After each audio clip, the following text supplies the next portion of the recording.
Estamos con Juan Aguirre de Eusko Ikaskuntza. Hola, Juan. Hola, ¿qué tal estás, Javier? Me gusta mucho el ejercicio que nos has propuesto hoy, porque ustedes recordarán que hace algunos meses, en este mismo espacio, nos hacíamos eco del 10º aniversario del semanario creado por Eusko Ikaskuntza, Eusko News, pionero en aquel 1998, hoy líder de la prensa cultural por Internet en el ámbito vasco, y el ejercicio de hoy es un poco curioso, Juan.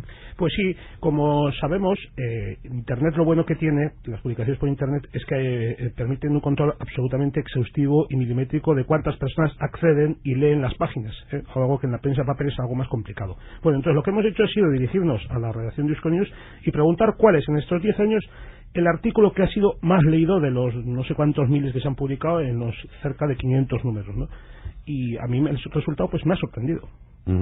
El resultado es que esta clasificación la encabeza un texto publicado en el año 2002 titulado Nos gustaría tener un hijo, cuyo autor es del doctor Luis Galera, ginecólogo especialista en esterilidad del Hospital de Txagorritxu en Gasteiz. Doctor Galera, hola, buenos días. Hola, buenos días. Bueno, nos ha llamado mucho la atención y además nos ha parecido que si ya teníamos hecho el trabajo de Eusko News, este asunto era porque interesaba. No sé si a usted también, desde la perspectiva profesional, ha detectado ese interés creciente por estas cuestiones.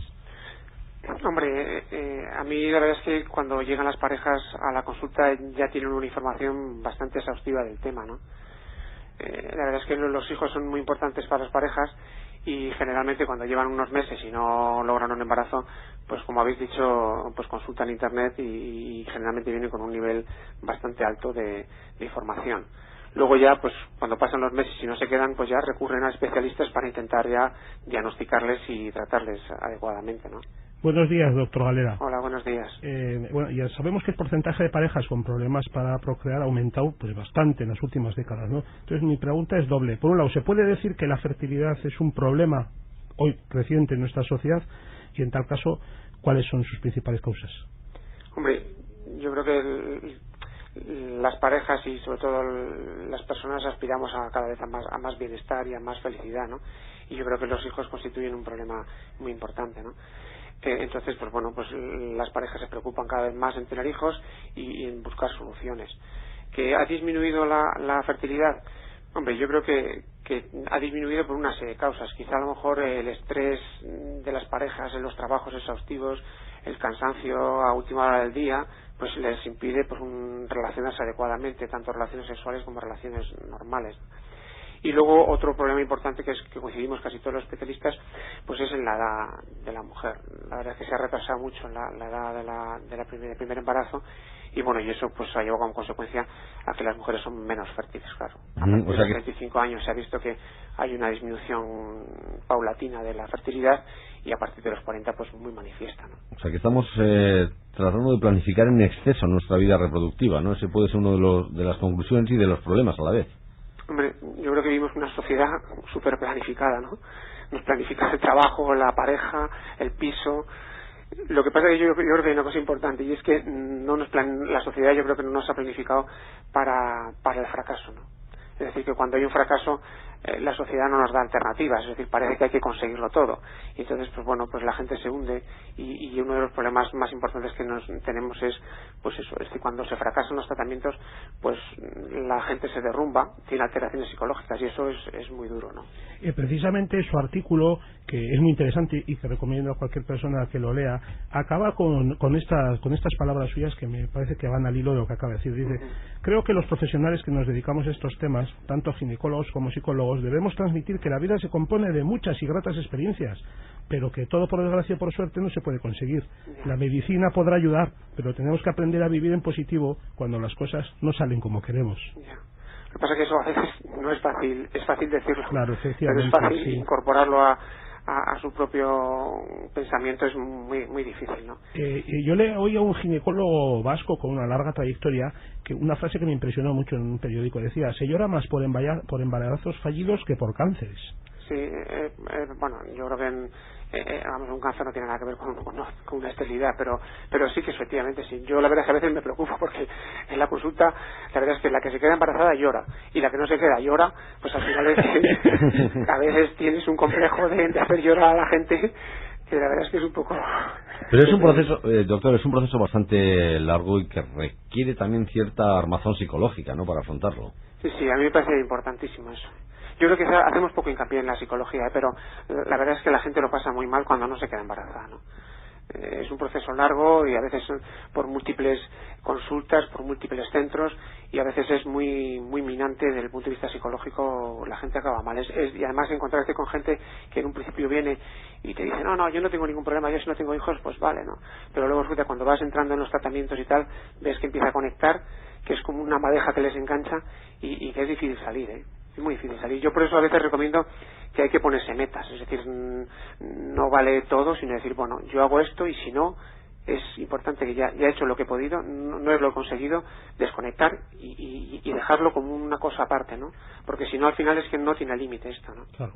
Eso es muy importante, ¿no? Esta misma semana ha aparecido en prensa una estadística que dice que en España es el tercer país europeo con más tratamientos de fertilidad y que la tasa de embarazos de estos está por encima de la media europea. ¿Existen datos concretos sobre Euskadi en referencia al volumen de parejas que demandan atención y el número o nivel de éxito en tratamientos? Sí, bueno, hay la Sociedad Española de Fertilidad, pues casi todos los años, bueno, este año concretamente, en el 15 de abril, tenemos que haber mandado todos los cuestionarios de éxitos y de tratamientos que hemos hecho en todos los centros que nos dedicamos a reproducción, ¿no?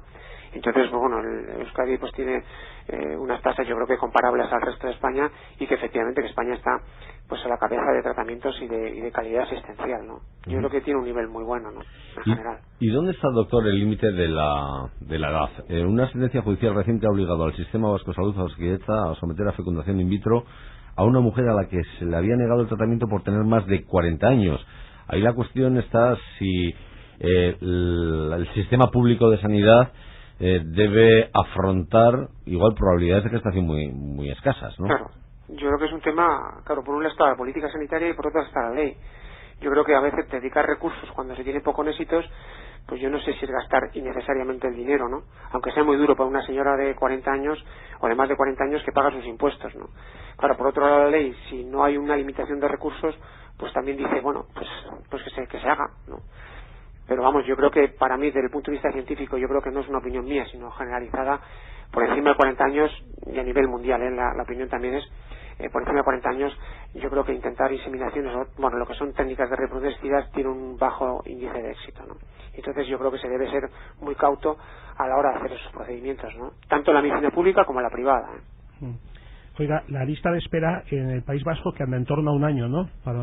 Bueno, pues sí, para unas cosas u otras anda un año aproximadamente, sí. Tengo oído, si no estoy mal informado, que en Cataluña existe la sanidad pública, da la posibilidad a las parejas de acudir a centros privados concertados, y entonces lo que se les abona no es el tratamiento, pero sí la medicación. ¿Usted cómo ve esta posibilidad de aplicar en la...? Bueno, en otras comunidades, concretamente en Navarra, por ejemplo, costean el tratamiento a través de centros privados, ¿no? Tienen concertados con centros privados y ellos son los que financian, el sistema público es el que financia a los centros privados. Lo que pasa es que dan un número determinado de intentos, ¿no? O sea, si las técnicas de reproducción asistida pues dan un número determinado de tanto de inseminaciones como de fertilización in vitro, y una vez cumplido eso, pues ya el sistema público se desentiende si no ha tenido éxito, ¿no? Eso puede ser más justo, porque lógicamente pues incluso el acceso es más rápido, y luego después pues no discriminas a gente, pues le das la oportunidad a unas personas y esas personas pues no se quedan embarazadas, ¿no? Los tratamientos son caros, ¿verdad? Los tratamientos son caros, sí. Entonces pues pero eso es política sanitaria, ¿no? Lo que pasa es que es una pena que claro que los centros públicos se queden sin esas unidades, ¿no? Porque yo creo que crea una cierta el sistema público pues permite a nivel científico pues progresar y tiene una cierta calidad, ¿no? Con lo cual el sistema privado lo tendría la calidad, pero ya no pertenecería al ámbito público, ¿no? Dependeríamos siempre de los privados, ¿no? O sea que también tiene sus desventajas, ¿no? Doctor, ¿es cierto que muchas parejas demandan terapias de reproducción cuando podrían intentar tener hijos de modo natural con una actividad sexual más regular? Sí, la verdad es que a veces es sorprendente que te vienen a la consulta parejas que tienen pocas relaciones sexuales y no es que tenemos pocas relaciones, entonces pues intentar tener más relaciones, que eso aumenta la tasa de embarazo, ¿no? Y te vienen a ti y te digo, no, yo quiero que me lo solucione. Entonces pues es paradójico, la verdad es que es paradójico, ¿no? Ya, tiene que ver mucho esto con la educación sexual, ¿no? Hombre, yo creo que más que con la educación sexual, yo creo que con el tiempo. Yo creo que es importante tener tiempo. Yo creo que estamos en la sociedad en la que no hay tiempo para nada, ¿no? Y yo creo que las relaciones de pareja, las relaciones sexuales, yo creo que exigen tiempo. Yo, por ejemplo, cuando vengo en septiembre o en octubre de vacaciones, me encuentro con que hay un montón de parejas que llevamos a lo mejor tratándolas todo el año y se quedan embarazadas espontáneamente, ¿no? Y yo creo que es ni más ni menos que se han marchado de vacaciones, se han desconectado, han tenido más tiempo para sí, y eso pues ha hecho que se queden embarazadas, ¿no? Un ginecólogo en cierta ocasión le oí que humorísticamente decía: lo que hay que hacer es sacar la tele de la alcoba. Sí, pues probablemente sí, yo creo que sí, que probablemente sea cierto. Oiga, en este mismo informe que se ha conocido esta semana se dice que 1 de cada 4 embarazos con reproducción asistida es múltiple. Es Sí. una tasa muy alta, ¿no? Eso es una de las asignaturas pendientes que tenemos quizá en la reproducción, ¿no? Que yo creo que por tener mucha tasa de éxito a veces se ha estimulado en exceso, y eso ha conllevado a embarazos múltiples, ¿no? Entonces yo creo que la tendencia ahora, hay grupos de trabajo que están intentando estimulaciones de mucha menos agresividad, incluso hacer técnicas de reproducción asistida con ciclos espontáneos, es decir, sin ningún tipo de estimulación ovárica, ¿no? Entonces eso, por supuesto, pues llevará a una disminución de los embarazos múltiples, que yo creo que es un tema importantísimo, ¿eh? Porque claro, no es tener 3 niños o 4 niños juntos, sino que el problema es lo que deriva la patología que puede crear esos niños, ¿no? Claro. Porque muchas veces se ve en la prensa pues cuatrillizos y tal, pero claro, hay que ver esos niños a los 3, 4, 5, 6 años cómo están, si no han tenido un deterioro psicológico o una patología neurológica que les ha dañado para toda la vida, ¿no? Eso es muy importante, ¿no? Y otro asunto, varios estudios se señalan que los varones vascos son los de peor calidad seminal del Estado, junto con los de Cataluña y Valencia. No sé si esto se puede relacionar con formas de vida, con factores genéticos, ¿con qué se puede relacionar? Yo no me creo que los vascos y los catalanes tengamos menos calidad seminal, ¿eh? Yo creo que a veces hacen estudios un poco, es muy difícil de evaluar eso, ¿no? Hombre, lo que sí me parece interesante es que hay que mejorar la calidad de vida, y la calidad de vida pues es mejorando una serie de hábitos, ¿no? Y eso yo creo que a lo mejor, pues bueno, lo que hay que hacer hincapié, ¿no? Pero yo creo que ni los vascos ni los catalanes tengamos peor semen que el resto, ¿no? Volvemos a un asunto que nos ha ocupado también al principio, que es que la medicina ayuda pero no hace milagros, y que también hay que aprender a asumir determinadas frustraciones, como por ejemplo la de no llegar a ser padre o madre biológico, ¿no? Sí. Pero claro, eso es difícil. Los que tenemos hijos es difícil transmitirlo a los demás, ¿no? Cuando una cosa no la tienes, siempre la añoras, ¿no? Y yo creo que los hijos se añoran, y cuando ves que te lo dicen gente que tiene hijos, pues dice, bueno, no sé hasta qué punto tu opinión es valorable, ¿no? Bueno, pues les recomendamos que lean ese artículo. Nos gustaría tener un hijo, es el que más lecturas ha tenido en Euskonews, que es el semanario por internet creado por Eusko Ikaskuntza, y el autor de ese artículo Nos gustaría tener un hijo, doctor Luis Galera, que ha estado aquí con nosotros. Doctor, un abrazo, ¿eh? Bueno, pues muchas gracias. Gracias, Juan. Hasta luego. A ti. Hasta luego. Las 11 menos 10.